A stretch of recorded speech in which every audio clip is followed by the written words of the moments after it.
Jesus is Lord of the Sabbath. At that time Jesus went through the grain fields on the Sabbath. His disciples were hungry and began to pick some heads of grain and eat them. When the Pharisees saw this, they said to him, "Look, your disciples are doing what is unlawful on the Sabbath." He answered, "Haven't you read what David did when he and his companions were hungry? He entered the house of God, and he and his companions ate the consecrated bread, which was not lawful for them to do, but only for the priests. Or haven't you read in the law that the priests on Sabbath duty in the temple desecrate the Sabbath and yet are innocent?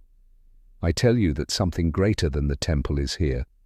If you had known what these words mean, 'I desire mercy, not sacrifice,' you would not have condemned the innocent. For the Son of Man is Lord of the Sabbath." Going on from that place, he went into their synagogue, and a man with a shriveled hand was there. Looking for a reason to bring charges against Jesus, they asked him, "Is it lawful to heal on the Sabbath?" He said to them, "If any of you has a sheep, and it falls into a pit on the Sabbath, will you not take hold of it and lift it out? How much more valuable is a person than a sheep? Therefore it is lawful to do good on the Sabbath."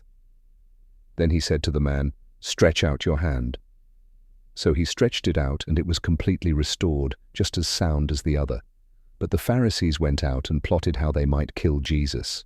God's chosen servant, aware of this, Jesus withdrew from that place. A large crowd followed him, and he healed all who were ill. He warned them not to tell others about him. This was to fulfill what was spoken through the prophet Isaiah.